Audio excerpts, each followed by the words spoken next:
Former Prime Minister and indiscriminate sperm distributor Boris Johnson appeared at events in America and Canada this week, where he hinted at a return to politics.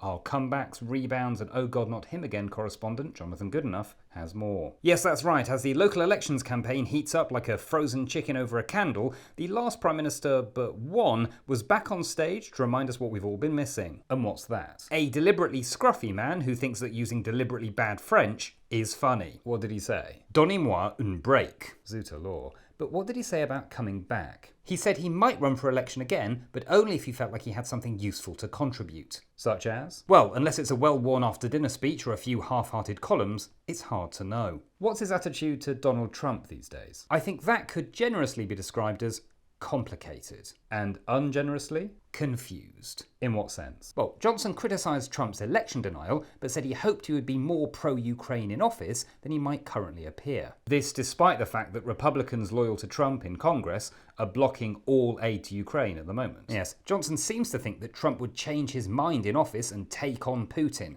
which seems about as likely as Johnson taking on a stylist. What did he say about Britain? He described Rishi Sunak's proposal to ban smoking as absolutely nuts, saying that the party of Winston Churchill should not be outlawing cigars. Johnson's modelled himself on Churchill, hasn't he? Yes, he even wrote a book about him, which several critics described as published. Is there any comparison? Well, they were both prime ministers during a time of national crisis in which loads of people died. True. Although it seems unlikely that there will ever be a statue of Boris Johnson in Parliament Square, except perhaps as some sort of warning. So do you think that Boris Johnson will return to politics? Well, I'd like to say that an unpopular and disgraced politician who was ejected by his own party for repeated and flagrant dishonesty would have absolutely no chance of a return to frontline politics, sure. But everything's been so mad over the last few years that he'll probably be back in Downing Street by the end of the decade. Thank you, Jonathan.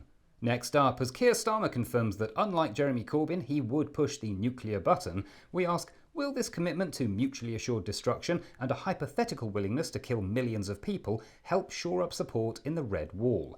And what does it say about this country that the answer is probably yes?